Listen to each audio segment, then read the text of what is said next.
माननीय प्रधानमंत्री महोदय का स्मृति चिन्ह देकर स्वागत करें। उप मुख्यमंत्री द्वय एवं माननीय मुख्यमंत्री महोदय राम दरबार माननीय मुख्यमंत्री महोदय माननीय प्रधानमंत्री महोदय को अयोध्या वासियों की ओर से भेंट कर रहे हैं। ये स्मृति चिन्ह आज दीपोत्सव के अवसर करतल ध्वनि के साथ स्वागत करे अयोध्या। ये राम दरबार भेंट हो रहा है। माननीय प्रधानमंत्री महोदय को धन्यवाद। मुख्यमंत्री महोदय, अयोध्या वासियों, अब करतल ध्वनि के साथ स्वागत करिए माननीय प्रधानमंत्री महोदय के शुभ एवं राममय उद्बोधन का इन शब्दों के साथ। सुबह का नहीं है जो, वो शाम का नहीं, जो राम का नहीं वो किसी काम का नहीं। जय श्री राम।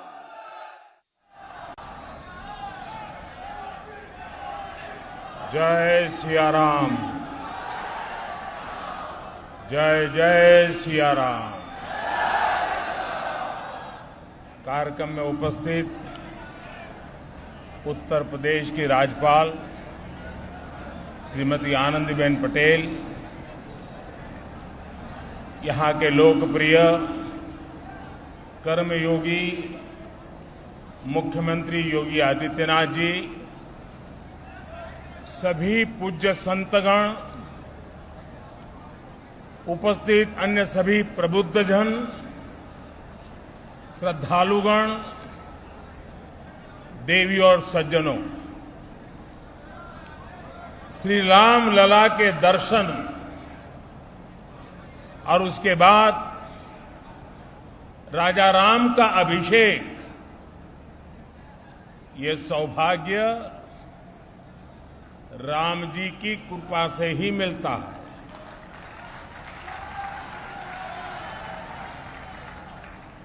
जब श्री राम का अभिषेक होता है तो हमारे भीतर भगवान राम के आदर्श और मूल्य और दृढ़ हो जाते हैं। राम के अभिषेक के साथ ही उनका दिखाया पथ और प्रदीप्त हो उठता है। अयोध्या की तो रज रज में, कण कण में उनका दर्शन समाहित है। आज अयोध्या की रामलीलाओं के माध्यम से, सरयू आरती के माध्यम से, दीपोत्सव के माध्यम से और रामायण पर शोध और अनुसंधान के माध्यम से ये दर्शन पूरे विश्व में प्रसारित हो रहा है। मुझे खुशी है कि अयोध्या के लोग,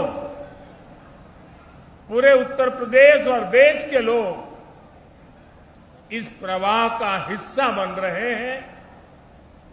देश में जन कल्याण की धारा को गति दे रहे हैं। मैं इस अवसर पर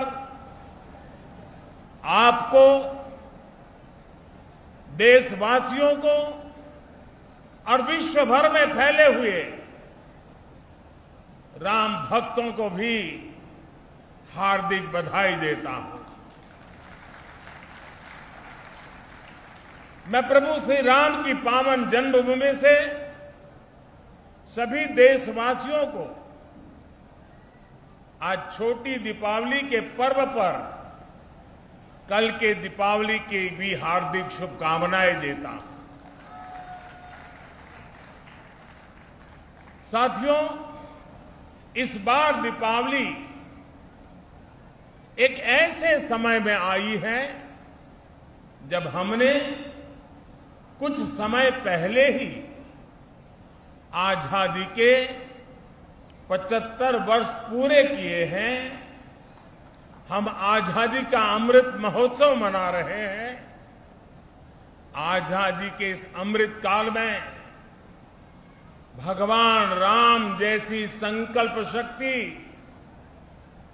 देश को नई ऊंचाई पर ले जाएगी। भगवान राम ने अपने वचन में, अपने विचारों में, अपने शासन में, अपने प्रशासन में जिन मूल्यों को घड़ा, वो सबका साथ, सबका विकास की प्रेरणा है और सबका विश्वास, सबका प्रयास का आधार भी है। अगले 25 वर्षों में विकसित भारत की आकांक्षा लिए आगे बढ़ रहे हम हिंदुस्तानियों के लिए श्री राम के आदर्श उस प्रकाश स्तंभ की तरह हैं जो हमें कठिन से कठिन लक्ष्यों को हासिल करने का हौसला देंगे। साथियों, इस बार लाल किले से मैंने सभी देशवासियों से पंच प्राणों को आत्मसात करने का आह्वान किया है। इन पंच प्राणों की ऊर्जा जिस एक तत्व से जुड़ी हुई है वो है भारत के नागरिकों का कर्तव्य। आज अयोध्या नगरी में दीपोत्सव के इस पावन अवसर पर हमें अपने इस संकल्प को दोहराना है, श्री राम से जितना सीख सके सीखना है। भगवान राम मर्यादा पुरुषोत्तम कहे जाते हैं। मर्यादा मान रखना भी सिखाती है और मान देना भी सिखाती है। और मर्यादा जिस बोध की आग्रही होती है वो बोध कर्तव्य ही है। हमारे धर्म ग्रंथों में कहा गया है, रामो विग्रहवान धर्मः, अर्थात राम साक्षात धर्म के यानी कर्तव्य के सजीव स्वरूप है। भगवान राम जब जिस भूमिका में रहे उन्होंने कर्तव्यों पर सबसे ज्यादा बल दिया।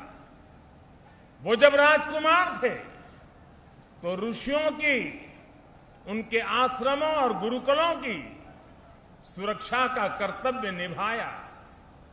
राज्याभिषेक के समय श्री राम ने एक आज्ञाकारी बेटे का कर्तव्य निभाया।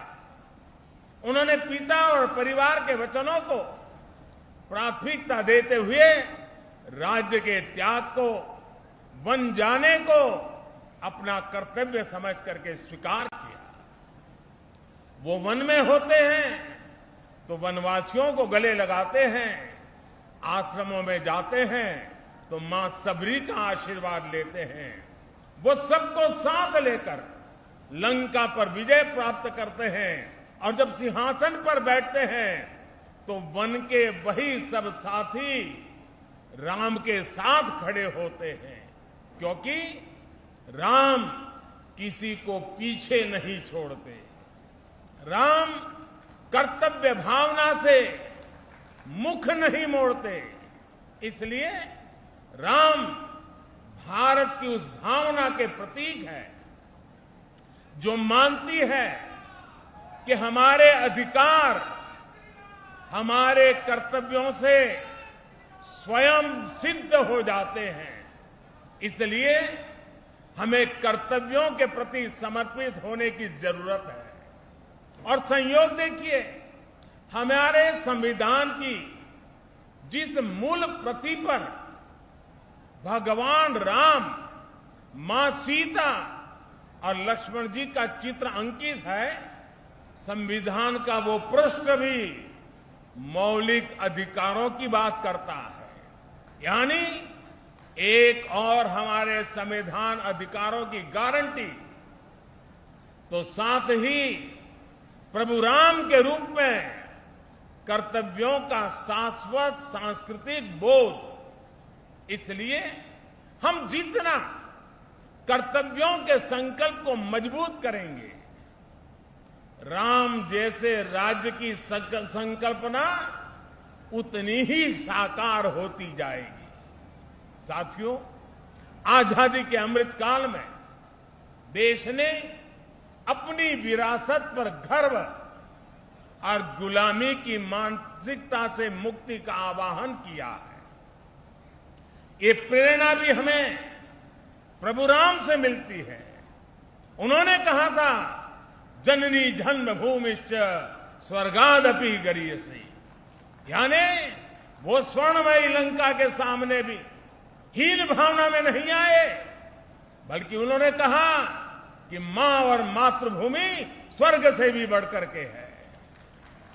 इसी आत्मविश्वास के साथ जब वो अयोध्या में लौटकर आते हैं, तब अयोध्या के बारे में कहा जाता है, नवग्रह निखर अनिक बनाई, जनु धे अमरावती आई, यानी अयोध्या की तुलना स्वर्ग से की गई है। इसलिए भाइयों और बहनों, जब राष्ट्र निर्माण का संकल्प होता है, नागरिकों में देश के लिए सेवा भाव होता है, तो भी और तभी राष्ट्र विकास की असीम ऊंचाइयों को छूता है। एक समय था जब राम के बारे में, हमारी संस्कृति और सभ्यता के बारे में बात करने तक से बचा जाता था। इसी देश में राम के अस्तित्व पर प्रश्न चिन्ह लगाए जाते थे। उसका परिणाम क्या हुआ? हमारे धार्मिक सांस्कृतिक स्थान और नगर पीछे छूटते चले गए। हम यही अयोध्या के रामघाट पर आते थे तो दुर्दशा देखकर मन दुखी हो जाता था। काशी की तंगहाली, वो गंदगी और वो गलियां परेशान कर देती थी। जिन स्थानों को हम अपनी पहचान का, अपने अस्तित्व का प्रतीक मानते थे, जब वही बदहाल थे तो देश के उत्थान का मनोबल अपने आप टूट जाता था। साथियों, बीते 8 वर्षों में देश ने हीन भावना की इन बेड़ियों को तोड़ा है। हमने भारत के तीर्थों के विकास की एक समग्र सोच को सामने रखा है। हमने राम मंदिर और काशी विश्वनाथ धाम से लेकर केदारनाथ और महाकाल महालोक तक घनघोर उपेक्षा के शिकार हमारी आस्था के स्थानों के गौरव को पुनर्जीवित किया है। एक समग्र प्रयास कैसे समग्र विकास का जरिया बन जाता है, आज देश इसका साक्षी है। आज अयोध्या के विकास के लिए हजारों करोड़ रुपए की नई योजनाएं शुरू की गई हैं। सड़कों का विकास हो रहा है, चौराहों और घाटों का सौंदर्यीकरण हो रहा है, नए इंफ्रास्ट्रक्चर बन रहे हैं, यानी अयोध्या का विकास नए आयाम छू रहा है। अयोध्या रेलवे स्टेशन के साथ साथ वर्ल्ड क्लास एयरपोर्ट का निर्माण भी किया जाएगा, यानी कनेक्टिविटी और अंतर्राष्ट्रीय पर्यटन का लाभ इस पूरे क्षेत्र को मिलेगा। अयोध्या के विकास के साथ साथ रामायण सर्किट के विकास पर भी काम चल रहा है, यानी अयोध्या से जो विकास अभियान शुरू हुआ उसका विस्तार आसपास के पूरे क्षेत्र में होगा। साथियों, इस सांस्कृतिक विकास के कई सामाजिक और अंतर्राष्ट्रीय आयाम भी हैं। श्रृंगवेरपुर धाम में निषाद राज पार्क का निर्माण किया जा रहा है। यहां भगवान राम और निषाद राज की 51 फीट ऊंची कांच से प्रतिमा बनाई जा रही है।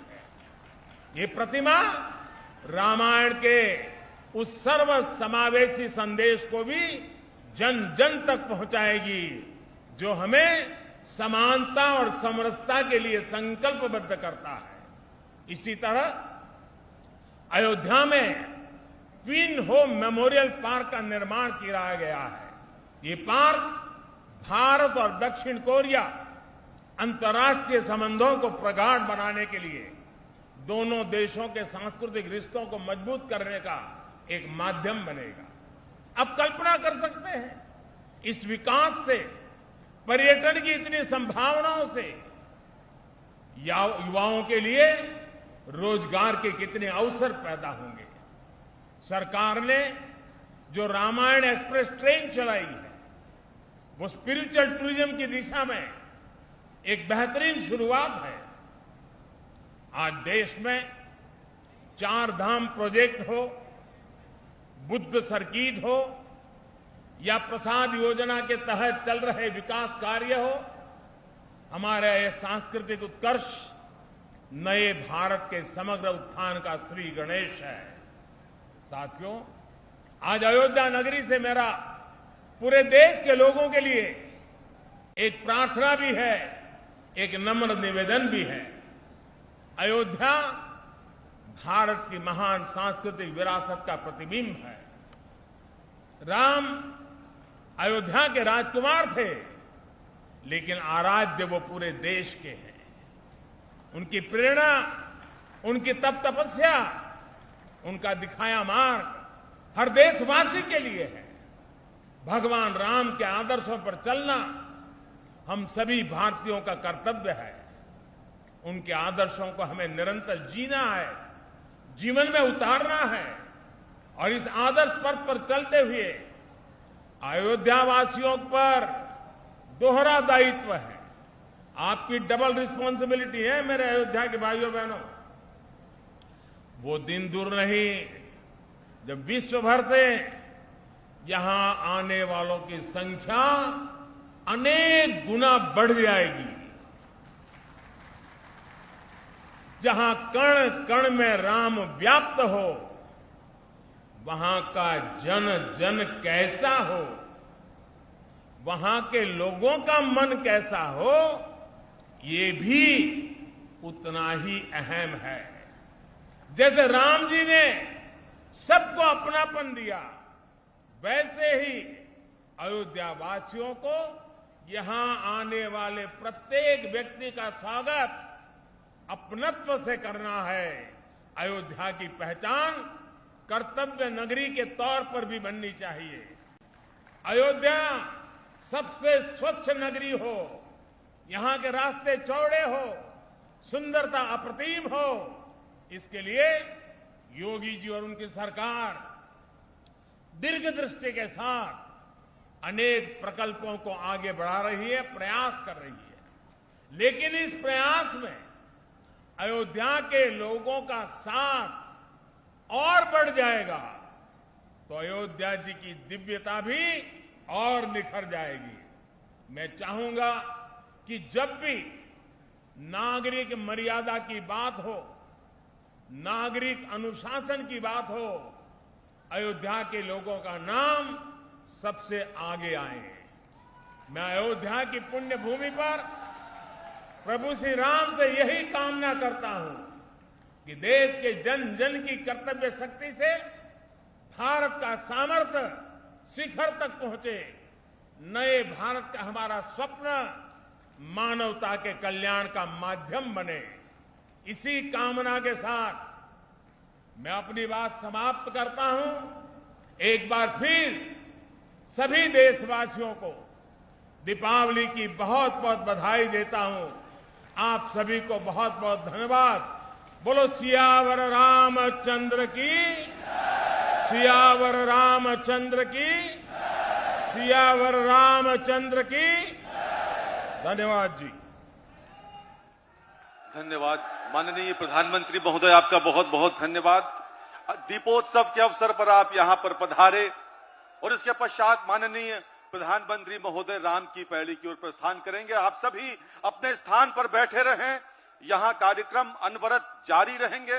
कृपया अपना स्थान आप सब न छोड़ें और राम की पैड़ी पर जो विशेष आयोजन